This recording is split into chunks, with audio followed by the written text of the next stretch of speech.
Bueno, muy buenas tardes a todos. Me presento, soy José David Hernández y hoy vamos a hablar un poco en un podcast corto sobre problemas que ocurren más relacionados con el feminismo y con diversas situaciones. En nuestro podcast o nuestro pequeño podcast que se llama Punto de Encuentro. Estoy con varios compañeros, los cuales se van a presentar uno a uno y van a hablar un poco para que demos paso como a esta breve conversación. Bueno, buenas tardes para todos. Mi nombre es Noemí Leam. Espero que esto pues pueda ser agradable para todos la conversación que vamos a tener a continuación. ¿Alguno de mis otros compañeros que quiera presentarse? Buenas tardes, yo me llamo María Andrea Doria y espero la verdad tener una conversación amena con todos ustedes. Buenas tardes, mi nombre es José Hernández Pacheco y espero tener una agradable conversación sobre esta problemática con ustedes. Buenas tardes, mi nombre es Karen Valencia y espero que podamos discutir este tema que nos toca a todos. Bueno, ya presentados todos los compañeros que nos van a estar acompañando hoy en este breve conversatorio, quiero iniciarles como con una noticia que me dejó un poquito impactado y que me parece que viene mucho al caso. Encuentran cuerpo de una mujer con signos de tortura envuelto en sábanas en la Comuna 13 de Medellín. Esta noticia fue publicada el viernes 15 de marzo del 2024, es decir, ocurrió recientemente. Me parece un tema que por encima de cualquier posición crítica es un tema muy pesado el hecho de que a una persona le haya ocurrido un evento tan triste, tan problemático. Entonces, ¿qué tal si les leo una de las preguntas que les traigo para que comencemos con este tema? La pregunta que quiero como que ustedes me respondan, que me cuenten un poco, es por qué el hecho de ser mujer implica un riesgo potencial de ser una víctima de muchos crímenes, de muchos actos, de muchos problemas o de muchas cosas que se suelen ver dentro de la sociedad que le ocurren más que todo a las mujeres. Entonces no sé si alguien quiera como contarme un poco más de qué opina sobre esto. Yo siento que en sí el hecho que nos estás contando eh, es trágico. Es trágico incluso si fuera un hombre, eh, sería pues de la misma manera que uno lo miraría como que no es justo que una persona pase por una tortura de esa manera. Y en cuanto a la pregunta que nos haces, creo que es porque se considera que la mujer es frágil, débil y que el hombre tiene la posesión o la fuerza para llevarla como a esta condición de, de ser como sumisa ante su atacante. Entonces, pienso que igual para muchas personas o para muchos hombres, el hecho de ser mujer a veces hasta los inquieta, no los tiene como felices o conforme. Entonces puede ser una de las razones. Igual un crimen no es justificable de ninguna manera, independientemente de la persona que sea. Esa es como mi opinión. Bueno, apoyando la opinión de la compañera, sabemos que este tipo de crímenes se conocen como feminicidios y en la mayoría de los casos se perpetúan por una pareja o una expareja de la mujer en cuestión. Como decía la compañera, las mujeres somos vistas en muchas ocasiones como objetos que se pueden poseer. Entonces, estos delitos muchas veces tienen sus raíces en los celos pasionales, por ejemplo, por, no sé, porque tal vez otro hombre nos miró o nos habló y a nuestra pareja no le gustó. Pero señoritas, pues no sé, desde el punto de vista, y Karen trata un tema muy interesante, es el término de feminicidio. Siendo pues sinceros con la definición de feminicidio, es el hecho de matar a una mujer por ser una mujer. Y es muy cierto lo que dice Karen, muchos de estos crímenes son pasionales, pero sí se podrían considerar como un feminicidio, si es un crimen pasional, no sería más como tirando a eso, un homicidio pasional, no sé qué me quieran decir. José, bueno, yo ahí pues comparto la opinión de las compañeras, comparto la tuya, pero aquí yo hago un paréntesis. El tema de nosotras las mujeres es que vamos a ver estadísticas, vamos a ver resultados y podemos ver que en general los asesinatos entre un hombre y una mujer, aunque sea un crimen pasional, un hombre muere por X o Y razón, lo mataron por un arma, por una cosa totalmente aparte. También hay casos en los hombres, pero es una minoría. Mientras que vamos a ver estadísticas y la mayoría de mujeres pues que mueren asesinadas es por lo que tú dices, un crimen pasional, pero por eso mismo recibió el nombre de feminicidio. No fue algo como un accidente o una bala perdida, no fue por eso.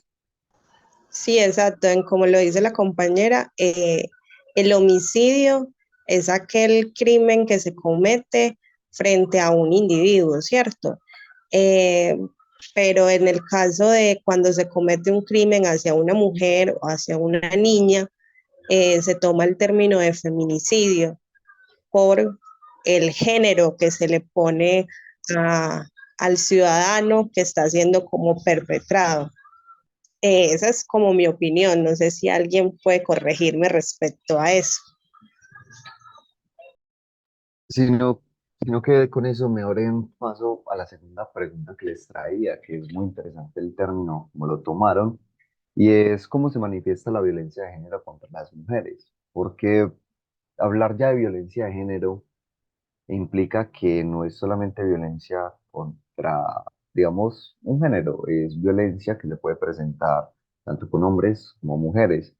Les traigo esa pequeña pregunta con respecto a las mujeres, porque es el tema que estamos tratando y porque pues, ustedes, señoritas, entienden un poco más del tema sobre la violencia de género por experiencias que han vivido, por cosas que han pasado, por eventos que les han ocurrido, sobre cómo se han sentido incómodas, han sido violentadas, han traído como problemas a sus vidas. Y eso me hace como muy muy presente o me tiene muy presente el movimiento Me Too porque hablan sobre una violencia que no solamente es física, sino que es psicológica, es traumante y trata muchos temas, muchos aspectos sociales que normalmente la gente no tiene presente o no considera. No sé si alguna quiera aportarme un poco más, quiera decirme algo más y escucharlas. José, yo te hago una pregunta a ti. O tú alguna vez en tu vida has sentido o has ido por algún lugar y una mujer te ha hecho un comentario como, uy, ¿qué es eso tan lindo que va ahí? O quién pidió pollo, o que te hayan dicho algo respecto a tu físico, ¿te ha pasado? Sí me ocurrió una vez y es una ¿Y sensación cómo lo extraña. tomas tú? No es una ¿Cómo te sensación sientes? extraña. ¿Te sientes halagado? No es sentirse halagado, solamente que es complicado, porque depende de cómo ustedes lo tomen, también suele ocurrir.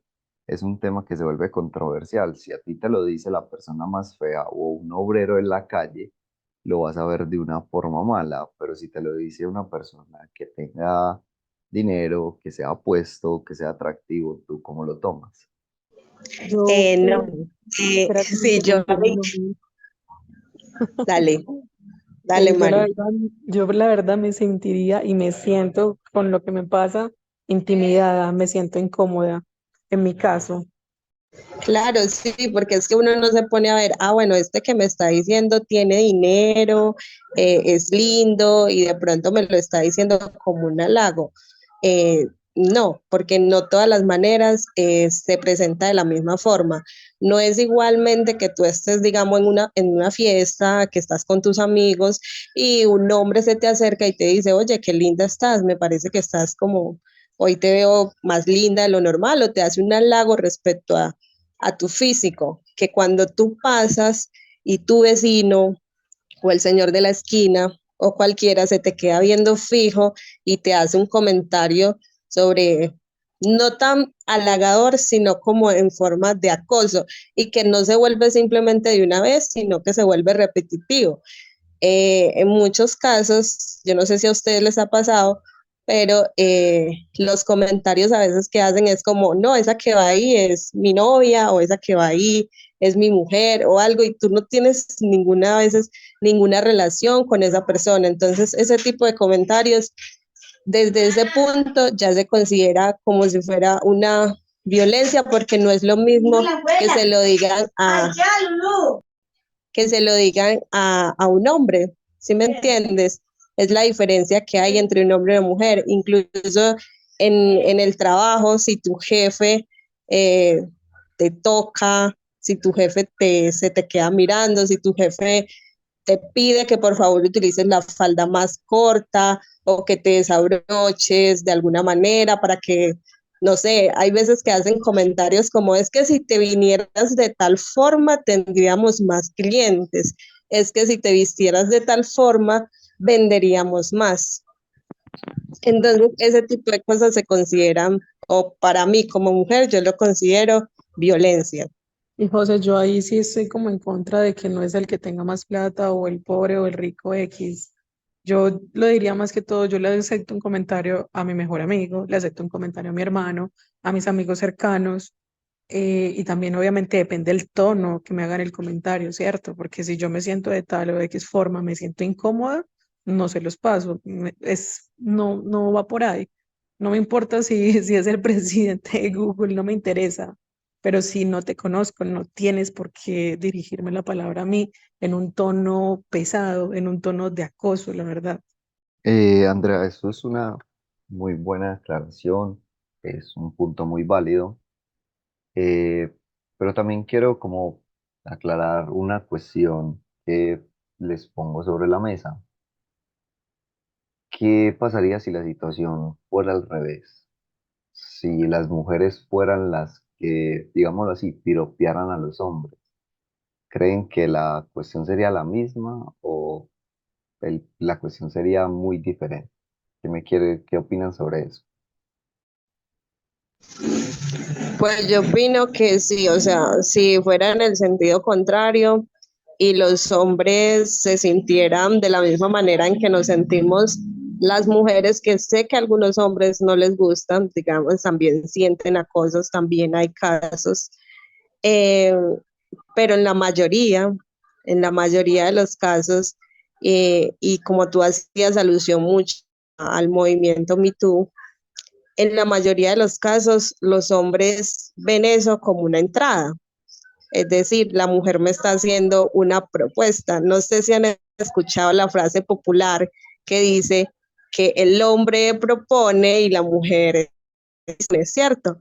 Entonces, en la mayoría de los casos, el hombre se sentiría halagado y tendría una entrada para hacer más cosas aparte de una amistad con una mujer en ese caso, pero siento que seguiría siendo violencia contra el género masculino en este caso, como tú planteas, que sería al contrario.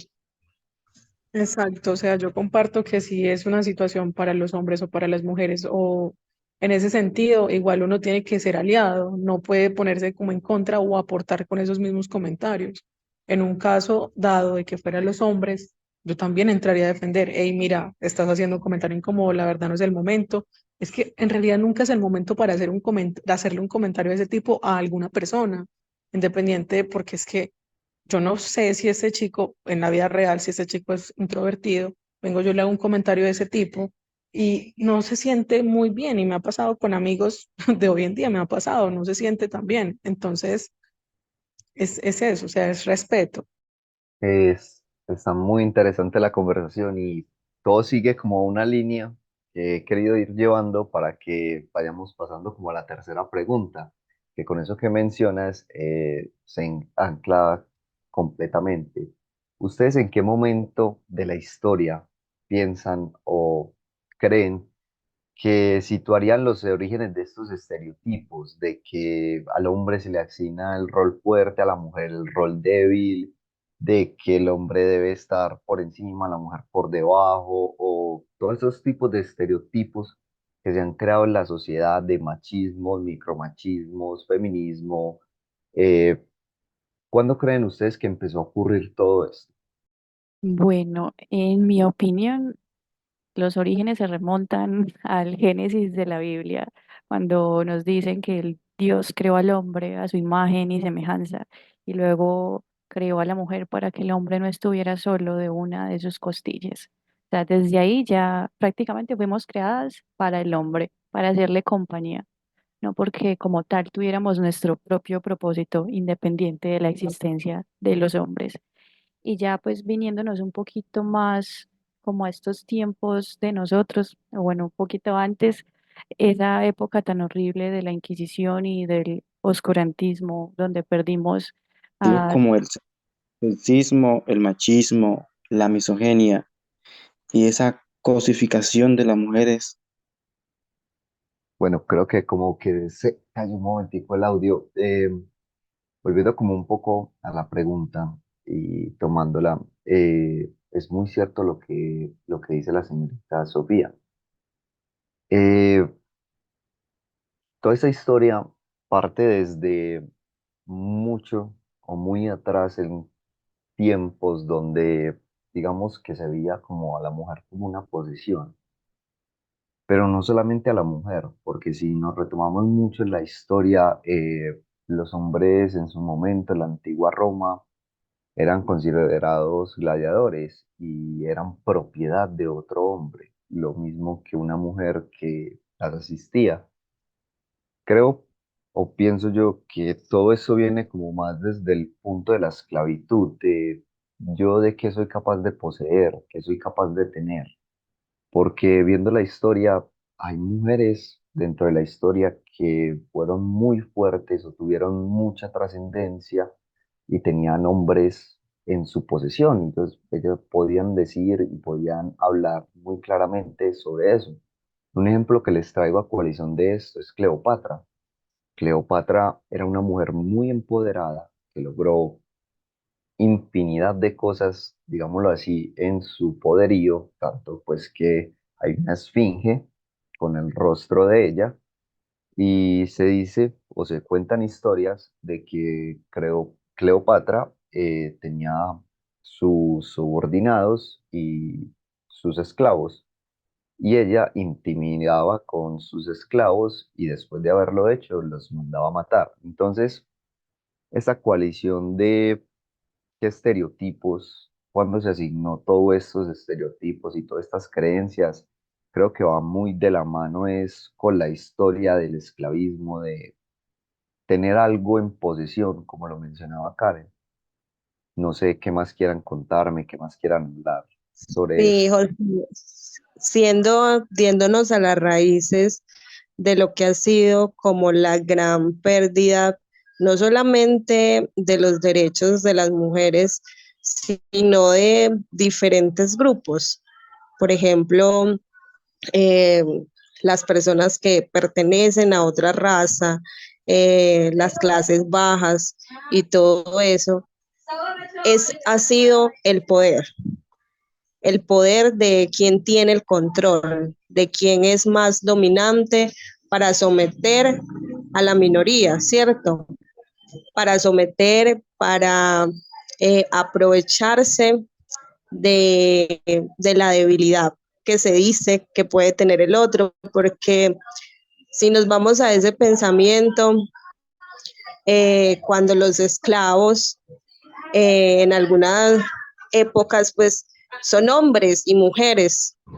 Entonces podíamos decir, no, pero es que los esclavos se podían rebelar porque eran hombres, eran fuertes y de pronto las mujeres eran más débiles, pero no lo hacían por el hecho de que estaban sometidos y sus mentes estaban tan acostumbradas a, es que yo tengo que servir a mi amo, es que mi amo me hace esto, es que mi amo tal cosa. Entonces, siento que no como estereotipo, sino como en la mente de muchas de las mujeres en la antigüedad, también se les metió como eso en su cabeza de yo tengo que servir a mi esposo, yo tengo que servir a este porque es que yo pertenezco, porque es que yo le soy. Entonces, de alguna manera, como lo decía la compañera Karen al principio, esto se remonta a siglos y siglos atrás.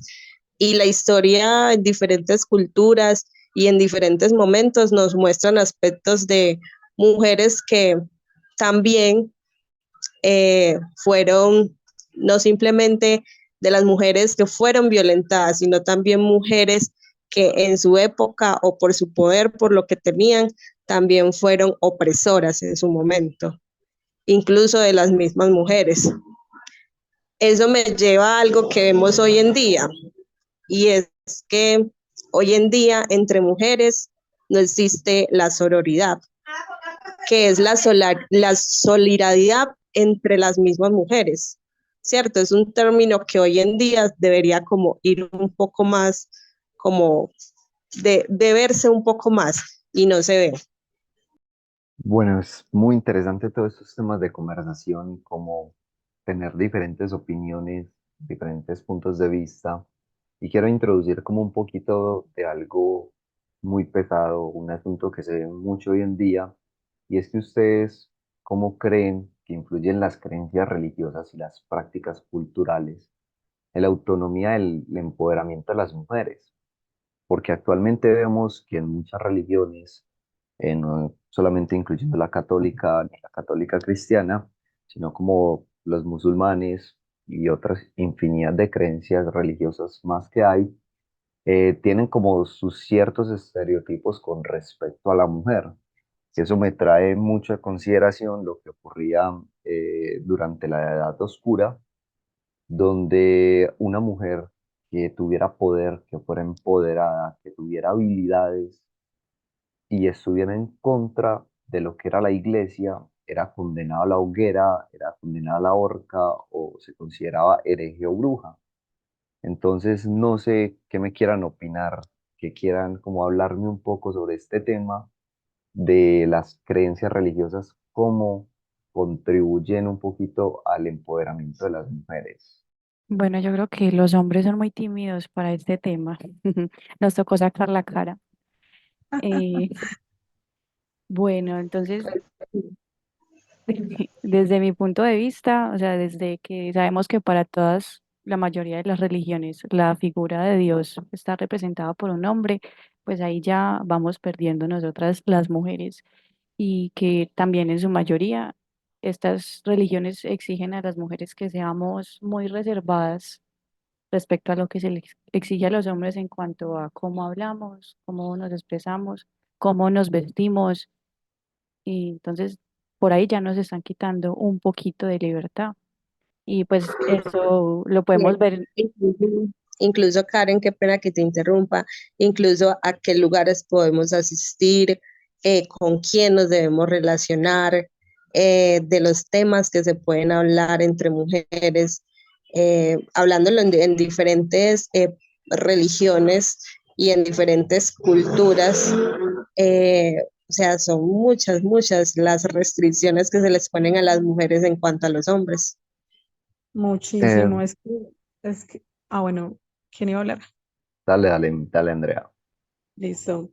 Yo iba a mencionar, pues ahí lo que estuvo nombrando Noé, eso tiene que ver con un tema precisamente, creo que musulmán, de la ley religiosa del Sharai, donde literalmente las mujeres tienen casi que ser autonomía, sino que todo está impuesto por los hombres.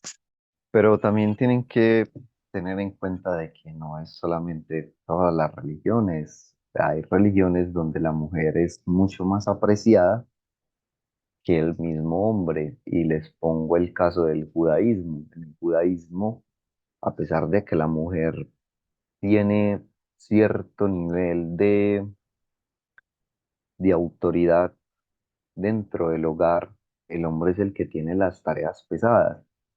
Eh, Hay muchas partes del mundo donde la gente como que ve tradiciones muy culturales. Un ejemplo que les puedo contar de esto es una tradición japonesa.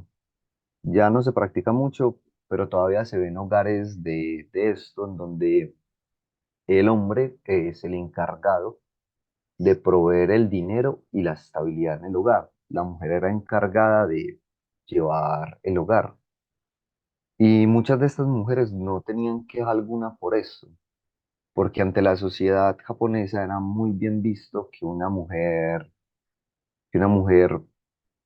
fuera capaz de criar a un hijo, fuera capaz de inculcar valores muy sabios, y si el hombre era, digamos, una persona irresponsable, tendía como a caer en esa cuestión de ser despreciado por la sociedad, mientras que si la mujer no criaba un hijo, digamos, correctamente, no caía tanto peso sobre ella.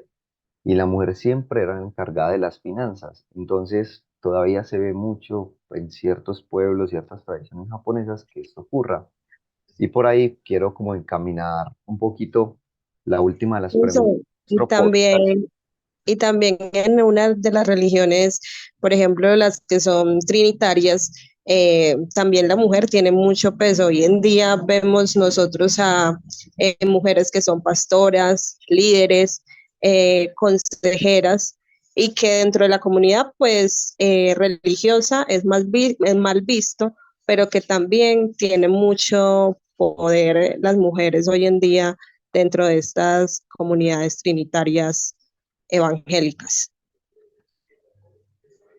Exactamente. Entonces, por eso ya como última pregunta que les quiero traer como a coalición en este pequeño podcast es exactamente cuáles piensan ustedes que son los objetivos actuales del movimiento feminista, porque eso me trae un poquito como a la coalición de la película o el film de las brujas de Sugarramundi, donde las mismas brujas, digámoslo así, querían o buscaban cómo reponer el poder de las brujas.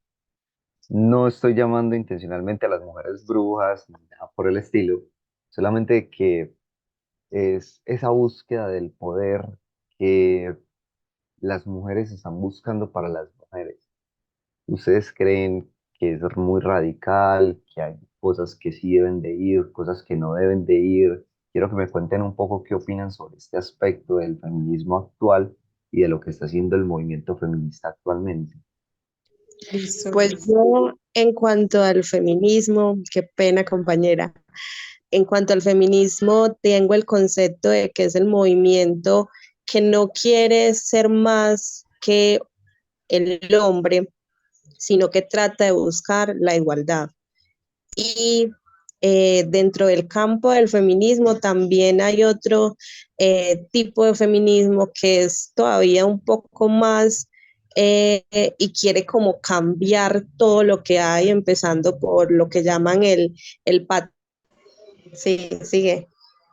Y que las normas sociales que perpetúan la desigualdad de género y la violencia contra las mujeres, pues obviamente se mitiguen y se vaya promoviendo lo que es la igualdad de género y el empoderamiento femenino, ¿cierto? O sea que la verdad, nosotras lo que buscamos es la igualdad entre hombres y mujeres. Eso es lo que están buscando esos movimientos feministas, aunque sí cabe resaltar que hay algunos que son un poco, pues se salen como del margen.